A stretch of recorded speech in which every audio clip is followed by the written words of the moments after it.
Hello students, this is Tanushree. तो आज हम शुरू करेंगे एक्सरसाइज 13.2 से क्वेश्चन नंबर 3। तो चलो शुरू करते हैं। क्वेश्चन नंबर 3 देखो, कंप्लीट द फॉलोइंग टेबल। नीचे जो टेबल दिया हुआ है इसको कंप्लीट करना है। तो इस टेबल में क्या क्या है? शेप है, राफ फिगर है और number of lines of symmetry है। शेप का नाम दिया रहेगा, इसी शेप का एक राफ फिगर यहाँ पे ड्रॉ कर लेना है और इस फिगर में कितना लाइन्स ऑफ सिमेट्री बनेगा उसका नंबर यहाँ पे लिखना है। बस ऐसे करके इस टेबल को कंप्लीट करना है। तो यहाँ पे देखो एक ऑलरेडी दिखाया गया है, तो ये थोड़ा हम फर्स्ट समझ लेंगे। अच्छा, शेप का नाम दिया है इक्विलैटरल ट्रायंगल। तो इक्विलैटरल ट्रायंगल क्या होता है? जिस ट्रायंगल में 3 साइड्स का लेंथ इक्वल होता है, मतलब बराबर होता है, तो वो होता है इक्विलैटरल ट्रायंगल। अगर ये 4 सेंटीमीटर है तो ये भी 4 सेंटीमीटर होगा और ये भी 4 सेंटीमीटर का ही होगा। अगर ये 6 सेंटीमीटर लेते हो तो ये भी 6 सेंटीमीटर लेना है, ये भी 6 सेंटीमीटर लेना ही है। ठीक है, तो ऐसे एक राफ फिगर हम ड्रॉ कर लेंगे। अच्छा, अभी लाइन्स ऑफ सिमेट्री कितना होगा वो हमें देखना है। तो लाइन ऑफ सिमेट्री क्या होता है? ऐसा एक लाइन होता है जो इस शेप को 2 इक्वली पार्ट्स में डिवाइड करता है ना। तो ऐसे अगर लाइन ड्रॉ करते हो वर्टेक्स से तो देखो ये 2 इक्वली पार्ट्स में इस शेप को डिवाइड करेगा, क्योंकि यहाँ पे 4 सेंटीमीटर है तो 2 सेंटीमीटर 2 सेंटीमीटर करके इस शेप को 2 इक्वली पार्ट्स में डिवाइड करेगा ये लाइन, है ना। तो ये हो जाएगा लाइन ऑफ सिमेट्री। सिमिलरली अगर इस वर्टेक्स से ऐसे लाइन ड्रॉ करते हो तो 2 सेंटीमीटर करके 2 इक्वली पार्ट्स में ये जो शेप है इसको डिवाइड करेगा। अगर इस वर्टेक्स से भी और एक लाइन ऐसे ड्रॉ करते हो तो इस शेप को 2 इक्वली पार्ट्स में ये डिवाइड करेगा। तो यहाँ पे कितना लाइन ऑफ सिमेट्री बन रहा है? 1 2 और 3। यहाँ पे देखो 1 2 3, तो यहाँ पे यही दिखाया गया है। बस ऐसे करना है, ठीक है। तो अभी हम नेक्स्ट देख लेंगे स्क्वायर का। नेक्स्ट शेप का नाम है स्क्वायर। स्क्वायर का एक राफ फिगर ड्रॉ कर लेना है। तो स्क्वायर में क्या होता है? ऑल 4 साइड्स की लेंथ सेम होता है। अगर ये 6 सेंटीमीटर लेते हो तो चारों साइड्स का लेंथ 6 सेंटीमीटर ही लेना है। अगर 8 सेंटीमीटर लेते हो तो चारों साइड्स का लेंथ 8 सेंटीमीटर ही लेना है। अच्छा, तो इस फिगर में कितना लाइन्स ऑफ सिमेट्री बनेगा वो हमें देखना है। तो इसके ऊपर अगर हम ऐसे वर्टिकल लाइन ड्रॉ करते हैं तो ये 2 इक्वली पार्ट्स में डिवाइड हो जाएगा, क्योंकि हर एक साइड का लेंथ सेम है। तो यहाँ पे 8 सेंटीमीटर है तो इसके बीच का पॉइंट हो जाएगा 4 सेंटीमीटर। तो हमें सेंट्रली डिवाइड करना है ना। तो ऐसे हम पॉइंट करके कर सकते हैं। तो ऐसे वर्टिकली अगर ऐसे ड्रॉ करते हो तो देखो ये 2 इक्वली पार्ट्स में डिवाइड हो जाएगा। तो ये हो जाएगा एक लाइन ऑफ सिमेट्री। अच्छा, अभी हॉरिजॉन्टली ऐसे भी अगर हम इसको सेंट्रली डिवाइड करते हैं तो ये 2 इक्वली पार्ट्स में डिवाइड होगा, क्योंकि हर एक साइड का लेंथ सेम है। अच्छा, तो ये है 8 सेंटीमीटर, तो यहाँ पे है 4 सेंटीमीटर। ऐसे हम लाइन ड्रॉ करेंगे बस। तो ये 2 इक्वली पार्ट्स में डिवाइड हो जाएगा। अच्छा, अभी ऐसे डायगोनली अगर हम इसके ऊपर लाइन ड्रॉ करते हैं, देखो ये 2 इक्वली पार्ट्स में डिवाइड हो जाएगा, है ना। तो ऐसे भी हम कर सकते हैं। तो डायगोनली भी हम लाइन ड्रॉ करेंगे तो ये 2 इक्वली पार्ट्स में डिवाइड हो जाएगा। अच्छा, तो इस तरफ भी करना है डायगोनली लाइन ड्रॉ बस। तो 2 इक्वली पार्ट्स में डिवाइड हो जाएगा। तो यहाँ पे देखो कितना बन रहा है लाइन्स ऑफ सिमेट्री। अच्छा, यहाँ पे नाम दे सकते हो L1 L2 L3 L4 बस। तो 4 लाइन्स ऑफ सिमेट्री बन रहा है। तो यहाँ पे हम लिख देंगे 4, ठीक है। तो ऐसे करना है। नेक्स्ट शेप का नाम है रेक्टेंगल। रेक्टेंगल की एक राफ फिगर ऐसे ड्रॉ कर लेना है। तो रेक्टेंगल में क्या होता है? 2 अपोजिट साइड्स की लेंथ हमेशा इक्वल होता है। तो ये अगर 12 सेंटीमीटर लेते हो तो ये भी 12 सेंटीमीटर लेना है। ये अगर 6 सेंटीमीटर लेते हो तो ये भी 6 सेंटीमीटर ही लेना है, ठीक है। तो ऐसे एक राफ फिगर ड्रॉ कर लेना है। तो इसमें कितना लाइन्स ऑफ सिमेट्री बनेगा वो हमें देखना है। अच्छा, तो इसके ऊपर अगर हम ऐसे वर्टिकल लाइन ड्रॉ करते हैं, सेंट्रली डिवाइड करना है, तो ऐसे ड्रॉ करते हैं तो ये 2 इक्वली पार्ट्स में डिवाइड हो जाएगा, क्योंकि ये 2 अपोजिट साइड्स की लेंथ सेम है ना। तो यहाँ पे हम देखते हैं, यहाँ पे है 12 सेंटीमीटर और इसके बीच का पॉइंट हम ऐसे देखेंगे 6 सेंटीमीटर, है ना। तो ऐसे हम वर्टिकल लाइन ड्रॉ करेंगे बस। तो ये 2 इक्वल पार्ट्स में डिवाइड हो जाएगा। तो ये हो जाएगा एक लाइन ऑफ सिमेट्री।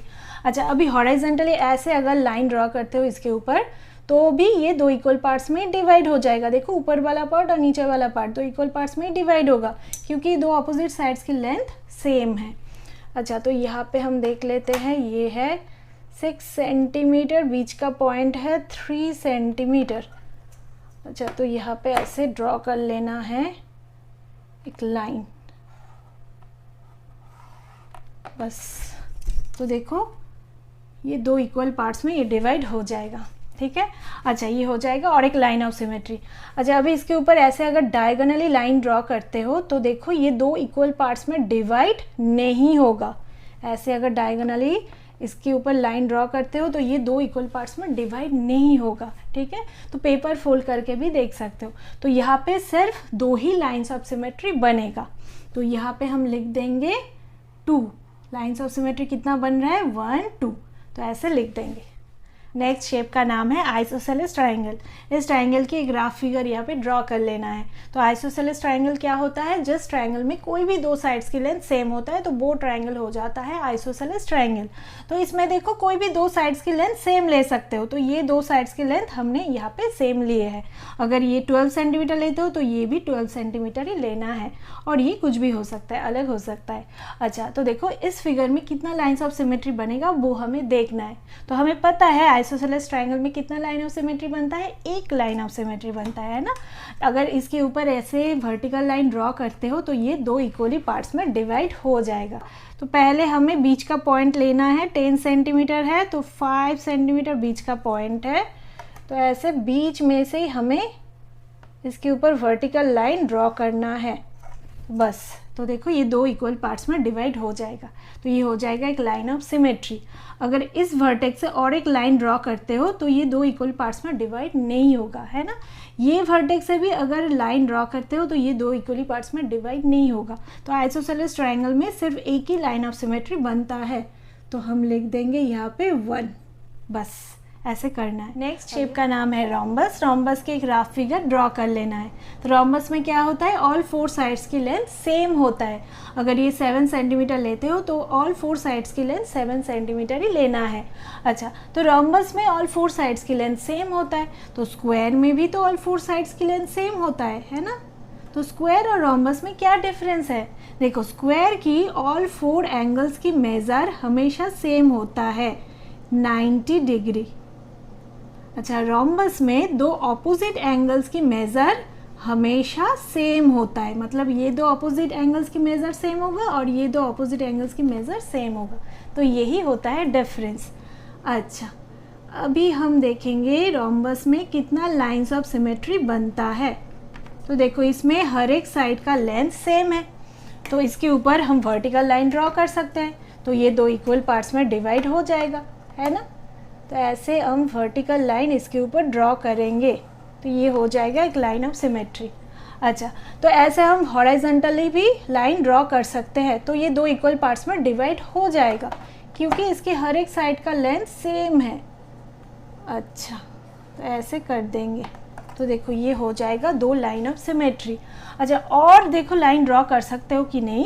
देखो ऐसे अगर लाइन ड्रॉ करते हो तो ये दो इक्वल पार्ट्स में डिवाइड नहीं होगा क्योंकि एंगल में थोड़ा डिफरेंस है ना।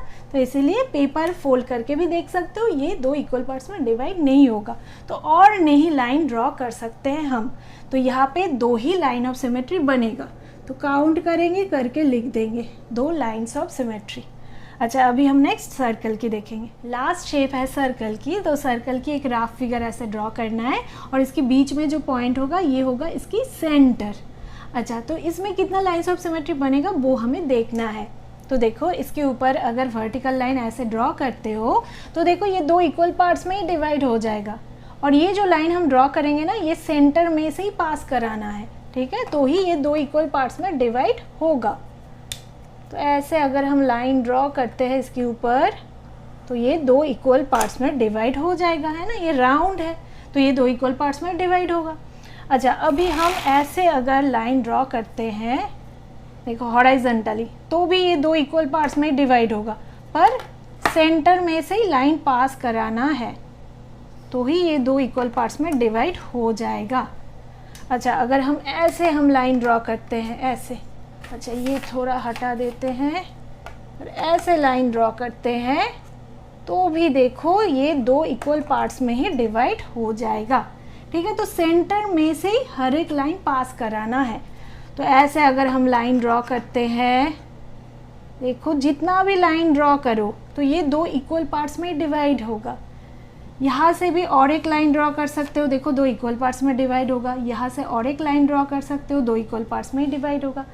तो कितना लाइन ड्रॉ करोगे, मतलब करते करते थक जाओगे, तो हम गिन भी नहीं सकते हैं। इतना लाइन ड्रॉ करने से ये 2 इक्वल पार्ट्स में ही डिवाइड हो जाएगा। तो हमें यहाँ पे क्या लिखना है, यहाँ पे लिखना है काउंटलेस, मतलब हम काउंट ही नहीं कर सकते हैं, तो काउंटलेस हो जाएगा लाइंस ऑफ सिमेट्री।